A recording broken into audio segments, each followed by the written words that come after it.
श्री कृष्ण की मृत्यु की कथा।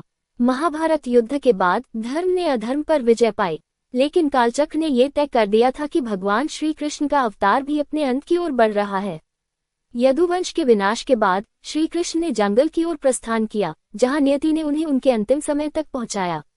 ऋषि का श्राप और यदुवंश का विनाश। स्थान: द्वारका का राजमहल। राजकुमार, हंसते हुए देखो, ऋषि दुर्वासा आए हैं, चलो उनके साथ मजाक करते हैं।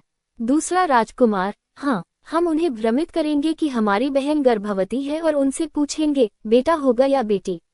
राजकुमार ऋषि दुर्वासा के पास जाते हैं। ऋषि दुर्वासा, राजकुमारों, यह क्या मजाक है? तुम धर्म का पालन करने वाले वंश के हो, यह अशोभनीय है। राजकुमार, हंसते हुए मुनिवर, बस बताए, पुत्र होगा या पुत्री? ऋषि दुर्वासा, तारांकन, क्रोधित तुम्हारे इस अधर्म के कारण यदुवंश का सर्वनाश होगा। तुम सब आपस में लड़कर नष्ट हो जाओगे। दृश्य बदलता है। यदुवंशी आपस में लड़ाई करते हैं और एक दूसरे का संहार कर देते हैं। श्री कृष्ण ये सब देखकर उदास हो जाते हैं।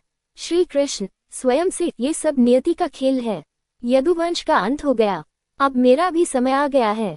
श्री कृष्ण का वनगमन। स्थान: प्रभास क्षेत्र का जंगल। श्री कृष्ण, अपने सारथी दारुक से दारुक, द्वारका जाओ और अर्जुन को बुलाओ। यदुवंश समाप्त हो चुका है, अब द्वारका भी समुद्र में समा जाएगी। मैं प्रभास क्षेत्र जा रहा हूँ। दारुक प्रस्थान करता है। श्री कृष्ण ध्यानमग्न होकर वृक्ष के नीचे बैठ जाते हैं। बहे लिया जरा का तीर। स्थान: जंगल। जरा, स्वयं से, आज मुझे एक हिरण का शिकार करना है।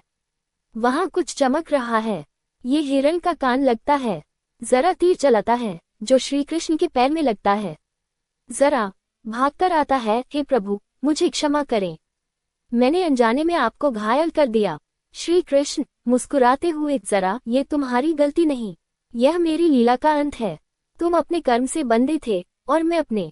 जरा रोते हुए, हे प्रभु, मुझे क्षमा करें, मैं क्या कर सकता हूँ? श्री कृष्ण, जरा शांत रहो, ये शरीर तो केवल नश्वर है, मेरा कार्य पूर्ण हो चुका है, जाओ, तुम धन्य हो। श्री कृष्ण अपनी चेतना योगबल से ब्रह्म में विलीन कर देते हैं।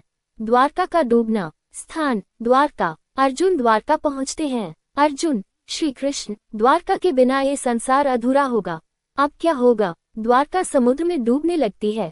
नरेटर आवाज: श्री कृष्ण ने अपनी लीला पूरी कर ली, द्वारका समुद्र में समा गई और भगवान विष्णु अपने लोक में लौट गए। उनकी यह कथा हमें धर्म, सत्य और करुणा का मार्ग दिखाती है। समापन: श्री कृष्ण के जीवन और मृत्यु की यह कथा हमें ये सिखाती है कि जीवन नश्वर है, लेकिन कर्म और सत्य अमर हैं। इसी प्रकार की मनोरंजक कहानियां सुनने के लिए कृपया मेरे चैनल को लाइक, शेयर एवं सब्सक्राइब करें और बेल आइकन को प्रेस करें। अगली कहानी लेकर हम जल्दी प्रस्तुत होंगे, तब तक के लिए जय श्री राम।